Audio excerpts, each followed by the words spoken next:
মুসলমান, আমি বলতে চাই একটু একটু করে নিজের জিন্দেগিকে জিনাত আতা করুন, একটু একটু করে নিজের জিন্দেগিকে সুন্দর করুন। আমরা সবাই জানি মরতে হবে, মরতে হবে, আর মরার আগে মরার প্রস্তুতি নিতে হবে। একজন আল্লাহর এক বাদশার ইচ্ছা হলো কি তিনি আল্লাহর ওয়ালি হবেন। তিনি বললেন একজন আল্লাহর ওয়ালিকে ডেকে কি আচ্ছা ভাই, আল্লাহর ওয়ালি হওয়ার কি সহজ কোনো উপায় আছে? সহজ কোনো উপায় আছে? ওই রাজা বলল যে আল্লাহর ওয়ালিকে কি হুজুর আমি আল্লাহর ওয়ালি হতে চাই, তো সহজ উপায় বলে দেন। তিনি বললেন যে তুমি দিনে 100 বার করে মওতকে স্মরণ করো, 100 বার মওতকে স্মরণ করো। 40 দিন পর্যন্ত তুমি যদি 100 বার মওতকে স্মরণ করো তুমি আল্লাহর ওয়ালি হয়ে যাবে। সে বলতে আছে এটা তো খুব ভালো নুসখা, তাহলে এক কাজ করি, একটা 100 দানার তসবিহ নিয়ে আসলো। নিয়ে তসবিহ রাজদরবারে যখন বসে সিংহাসনে বার করে তসবিহ নিয়ে, আমাদের মতো তসবিহ পড়ে, আমরা যেমন পড়ি আলহামদুলিল্লাহ আলহামদুলিল্লাহ আলহামদুলিল্লাহ, যা কি পড়লে ওই জানে আর ওর খোদাই জানে। এ মুসলমান, তসবিহ ঠেহরে ঠেহরে পড়া উচিত, সুবহানাল্লাহ, থেমে থেমে। হ্যাঁ, তো ওই রকম তো ও দেখলো যে তসবিহ পড়তে বলেছে, 100 বার করে মওতকে স্মরণ করতে বলেছে, ও তসবিহ নিয়ে বলছে মরতে হবে মরতে হবে মরতে হবে মরতে হবে মরতে হবে মরতে হবে মরতে হবে, 100 বার শেষ। 40 দিন যখন পার হয়ে যায় উনি দরবালি হয় না, বেলায়েতের ছিটা ফোটা নাই। বলে ডেকে নিয়ে আয় পীর সাহেবকে, পীর সাহেবকে ফাঁসি দেওয়া হবে। ওই পীর সাহেব বলেছিল 100 বার মওতকে স্মরণ করলে আমি আল্লাহর ওয়ালি হয়ে যাব, কিন্তু আমি আল্লাহর ওয়ালি হলাম না। ওই পীরের কথার দাম নাই, ওকে ফাঁসি দেওয়া হবে, ওকে সুলিতে চড়ানো হবে। ওই আল্লাহর ওয়ালিকে ডেকে নিয়ে আসা হলো। ওই আল্লাহর ওয়ালি বুঝলেন যে সুবহানাল্লাহ, ই রাজা তো ভালোই বুঝাছে। ওকে বললাম 100 বার মওতকে স্মরণ করতে, ও তো তসবিহ পড়েছে, তাকে বুঝাই কেমন করি? রাজার খেলাফে যদি কথা বলা হয় তো সার কাটা যায়। এখন কি করা যায়? তো দেখলো যে রাজাকে বুঝানোর একটা সহজ উপায় হচ্ছে, রাজাকে বললো যে বাদশা চলেন সফরে বের হব। সফরে বের হয়ে গেল রাজা, রাজার সঙ্গে ওই আল্লাহর ওয়ালি এবং 2-1 সৈন্য সামন্ত। তো রাস্তার মধ্যে মেলা চলছে, মেলা একজন ছোলা বিক্রি করছে। তো ওকে বললো এই ছোলা বিক্রি করনেওয়ালা দাঁড়িয়ে আছে, টুপি পরে আছে, বলে একে ধরো। ওকে ধরার পরে রাজ দরবারে নিয়ে চলো। রাজাকে বলছে রাজা আমাকে তো ফাঁসি দিবা একটা সময়, এই সকাল 7টার সময়, তো একে ফাঁসি দিতে হবে সকাল 6টার সময়, আর ওকে জানিয়ে দাও যে সকাল 6টার সময় আর ফাঁসি হবে। রাজা জানিয়ে দিল কি সকাল 6টার সময় তোমার ফাঁসি হবে। বলে আমার অপরাধ কি? বলে অপরাধ হলো তুমি মেলাতে ছোলা বিক্রি করছো। যেমন আজকালকার যুগে দেখতে পাওয়া যায় আপনার কোনো অপরাধ লাগে না, এমনি অপরাধ। ওইরকম একজন আল্লাহর ওয়ালি একটা জায়গায় ঘুরতে গেছেন, তো দেখছেন এখানে তেলেরও যা দাম পানিরও তাই দাম, ঘিয়েরও যাই দাম পানিরও তাই দাম। তো আল্লাহর ওয়ালি বললেন যে নিজের মুরিদকে কি বেটা এই জায়গায় থেকো না, এই জায়গায় ইনসাফ নাই। যদি ইনসাফ থাকতো তো ঘি আর পানির দাম এক হতো, পারতো না, ইনসাফ নাই।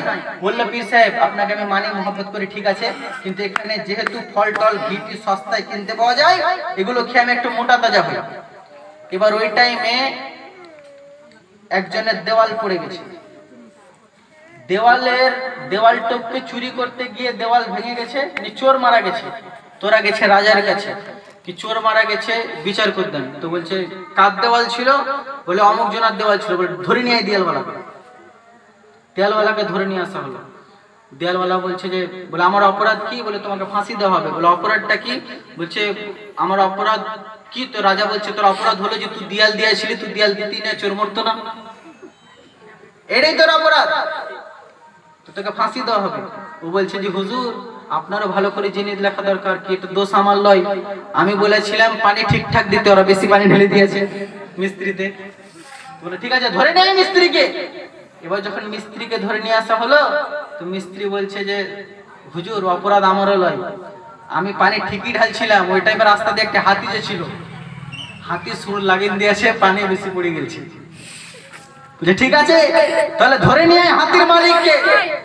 হাতির মালিক বলছে যে শোনো অপরাধ আমারও নাই, আমি হাতি ঠিকঠাকই চালাচ্ছিলাম, একটা মহিলা হঠাৎ বের করে কি বেশ ফেলে দিয়েছিল আর আমার হাতি চমকে গেছিল।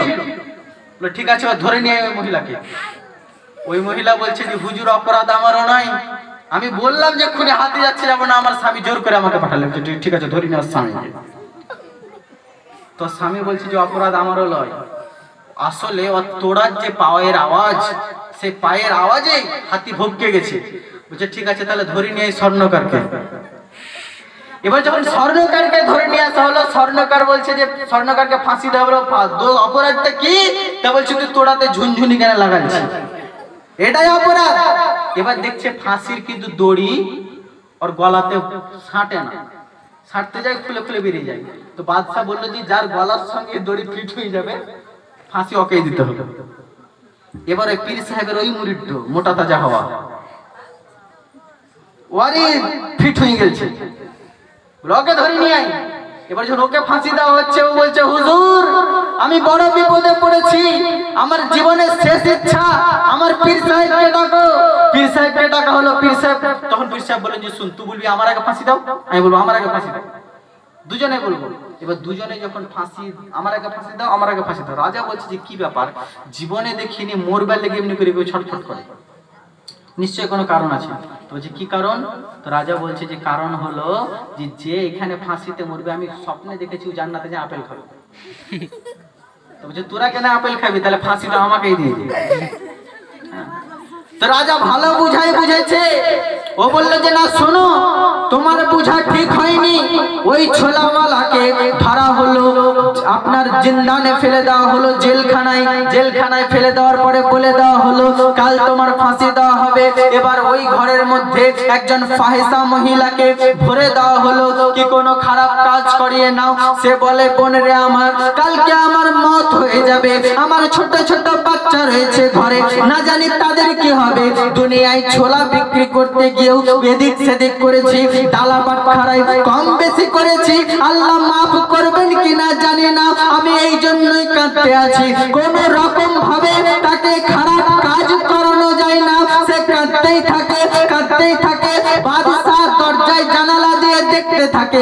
ওই আল্লাহর ওলি বাদশাকে বলেন, বাদশাহ এ যদি একদিন মতকে স্মরণ করেছে, বেলায়েতের লিস্টে এর নাম লিখে দেওয়া হয়েছে।